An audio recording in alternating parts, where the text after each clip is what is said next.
إن تنصروا الله ينصركم ويثبت أقدامكم.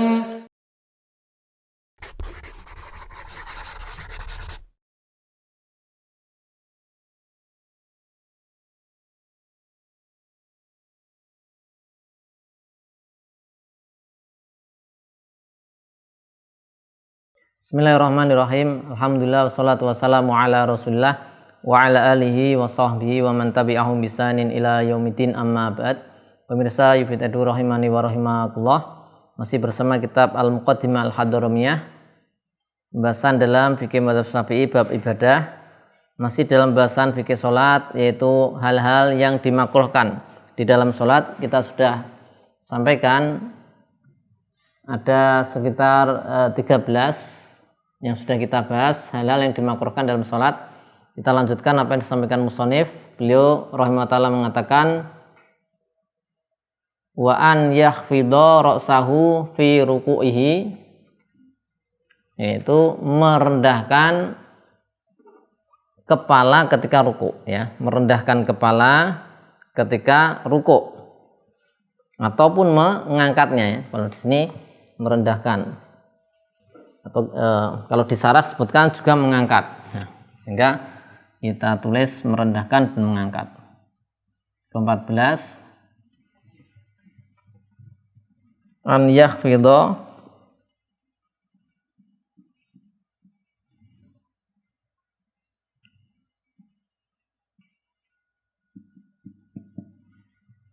ra'sahu au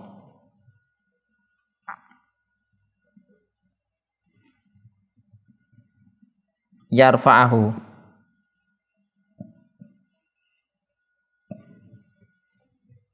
an dhuhrihi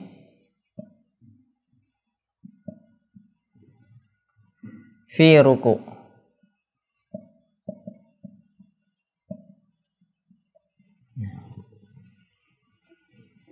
Jadi termasuk kemakruhan, yaitu ketika ruku' kepalanya direndahkan atau diangkat, yaitu tidak sejajar dengan punggungnya.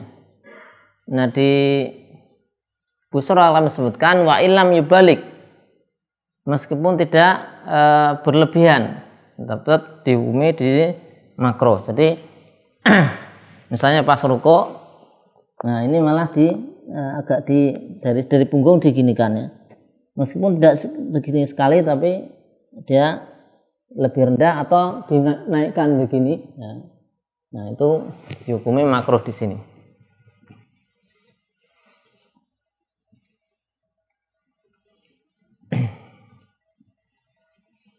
Nah, kita lihat di hadis Aisyah radhiyallahu anha tentang tata cara sholat Nabi sallallahu alaihi wasallam. Di situ riwayat Muslim, Ibu Aisyah radhiyallahu anha mengatakan, wa kana idza raka'a, maka Nabi sallallahu alaihi wasallam ketika rukuk, lam yaskhos ra'sahu wa lam yusawwibhu walakin baina dzalika. Nabi sallallahu alaihi wasallam ketika rukuk lam yaskhos ra'sahu, artinya tidak mengangkat kepalanya melebihi ukuran sejajar dengan punggung, jadi diangkat, ya. Nabi tidak seperti itu. Walam yusawwibhu, dan tidak berlebihan dalam merendahkan, yaitu kepala di bawah dari ukuran punggungnya. Jadi punggung seperti ini kepala direndahkan, punggung seperti ini kepala diangkat, nih di sini dihukumi makruh. Ya, hadisnya tadi sudah kita sebutkan, hadis riwayat Muslim, hadis Ibnu Aisyah radhiyallahu anha.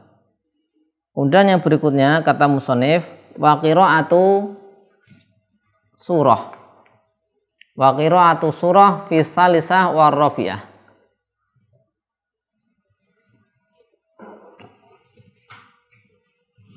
Ke-15,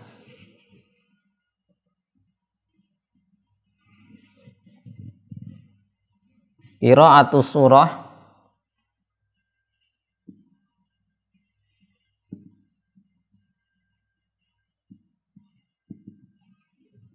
lisah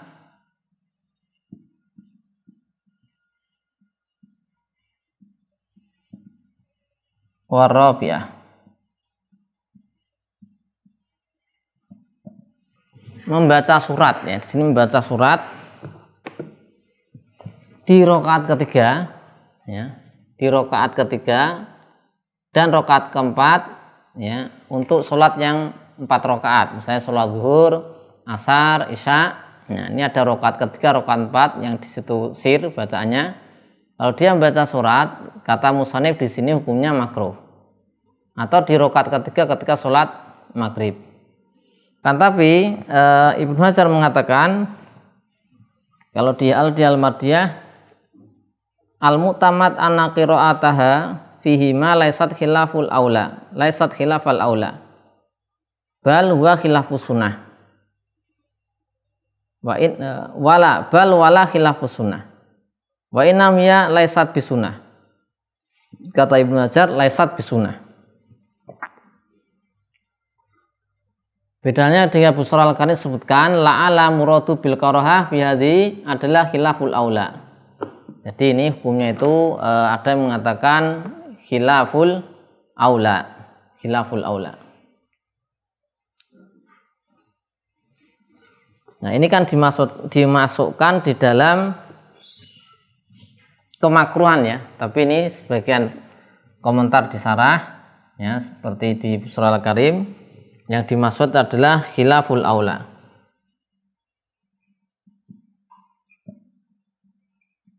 Khilaful aula ini lebih rendah statusnya daripada, atau lebih ringan statusnya daripada makruh. Bahkan ada yang mengatakan tidak khilaful aula, seperti di Al-Mardiyah menukil dari perkataan Ibnu Hajar ya.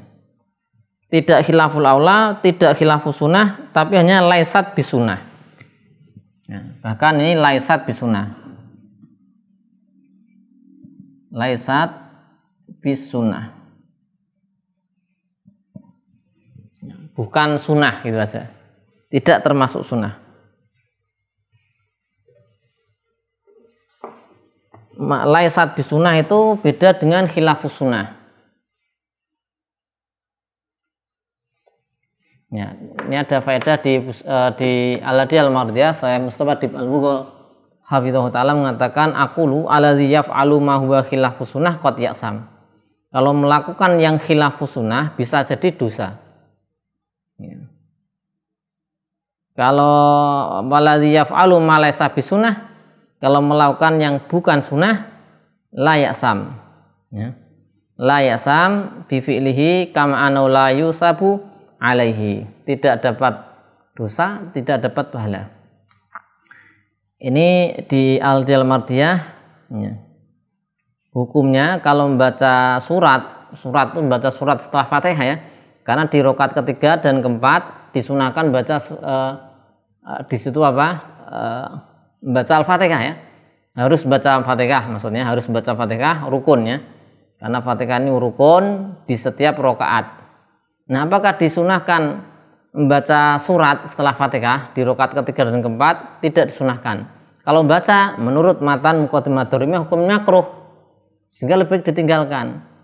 Nah, apakah hukumnya benar-benar makruh? Kalau di Busra al-Karim disebutkan tidak makruh, tapi khilaful aula. Khilaful aula derajatnya lebih ringan. Bahkan Ibnu Hajar mengatakan di sini tidak khilaful aula, tidak pula khilafus sunnah, tapi laisat bisunnah. Laisat bisunnah itu bukan beda dengan khilafus sunnah.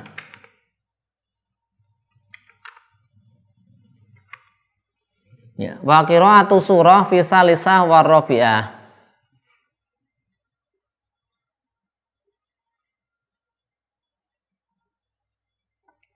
Ya, di surah al-Qur'an disebutkan kata Al-Qurdi khilaful aula wa khilafus sunnah syai'un wahidun alal mu'tamad.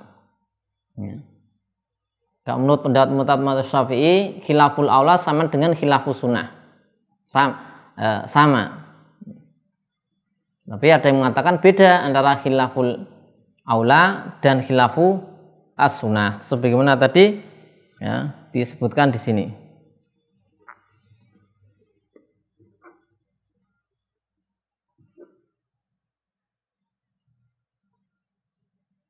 Ya. Ini juga mengutip perkataan wal mutamannikiratu fihima laisat khilafa laula wala khilafa sunnah bal laisat bis sunnah. Ya. Bahkan ada mengatakan bal mubahah. Ya.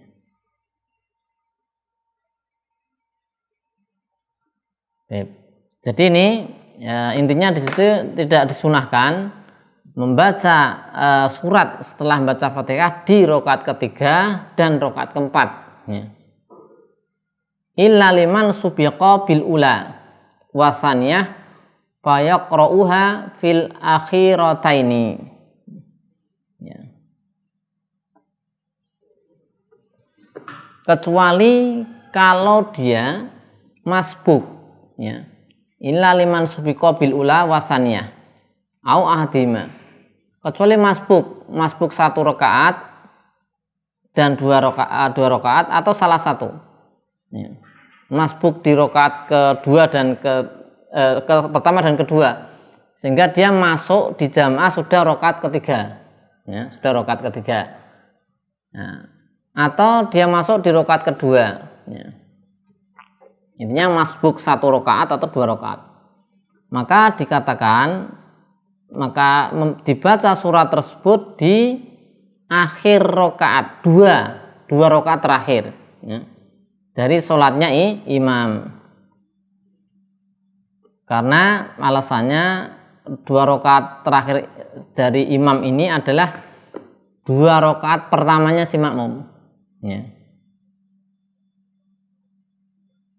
Jadi misal nih makmum datang masbuk, ya, di sholat misalnya sholat zuhur, ya, 4 rakaat. Makmum datang di rakaat ketiga, sudah gabung, imamnya sudah di rakaat ketiga. Maka dia berarti masbuk ketinggalan 2 rakaat. Nah, di sini maka dia bisa membaca, ya, membaca surat setelah Fatihah di rakaat ketiga dan keempatnya imam, dan bagi si mau masbuk rakaat tersebut adalah rakaat pertamanya dan rakaat kedua. Jadi tapi hitungannya secara berjamaah dia rakaat ketiga dan keempat, sebagaimana itu rakaatnya si imam. Dan nanti ini dibaca secara sir meskipun sholatnya jahriyah. Ya, ini pengecualian tadi, ya.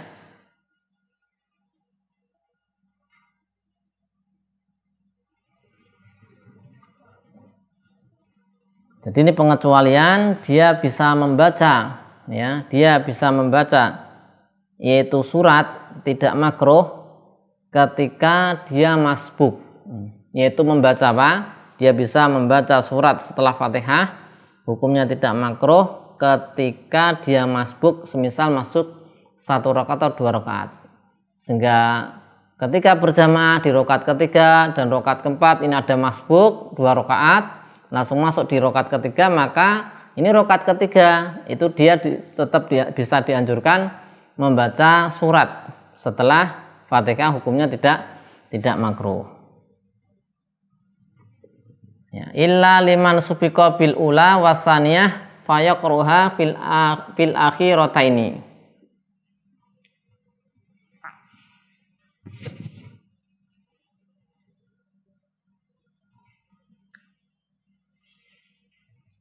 Kemudian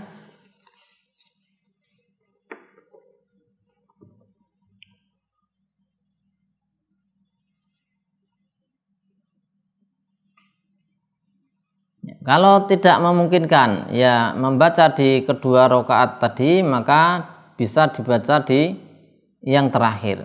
Intinya bahasanya agar sholat itu tidak kosong dari ada membaca surat setelah Fatihah. Kemudian kemakruhan berikutnya, wal istinadu ila ma yasqutu bisukutihi.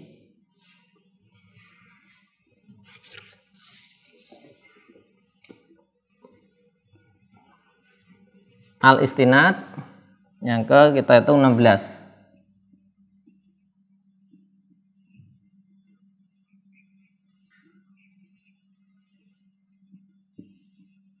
Al istinadu ilama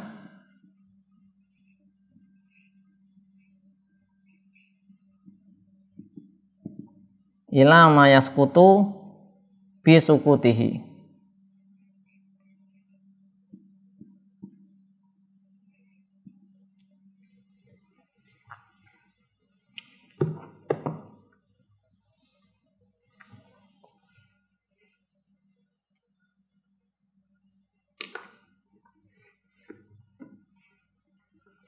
Ya, bersandar pada suatu yaskutu yang itu bisa jatuh dengan jatuhnya dia. Karena ada khilaf yaitu dalam sah tidaknya. Ya, tapi ini khilaf ini di sini ketika dia masih bisa berdiri, masih bisa disebut berdiri. Beda halnya kalau memungkinkan bagi dia untuk mengangkat kedua kakinya maka tidak sah. Ya, bersandar pada suatu yang kakinya keduanya bisa diangkat maka tidak sah. Jadi ini makruh bersandar pada suatu. Nah, kalau suatu ini jatuh maka orangnya jatuh. Ya, ini hukumnya makruh. Tapi kondisinya adalah tidak memungkinkan mengangkat kedua kaki. Kalau dia bersandar gini, kemudian bisa dia itu nanti bersandar dengan mengangkat kedua kaki, maka nanti dihukumi di sini tidak sah. Ya. Karena dia menggantung. Ya, posisinya apa? Menggantung maka tidak sah. Bukan berdiri. Sehingga harus dikatakan dia berdiri.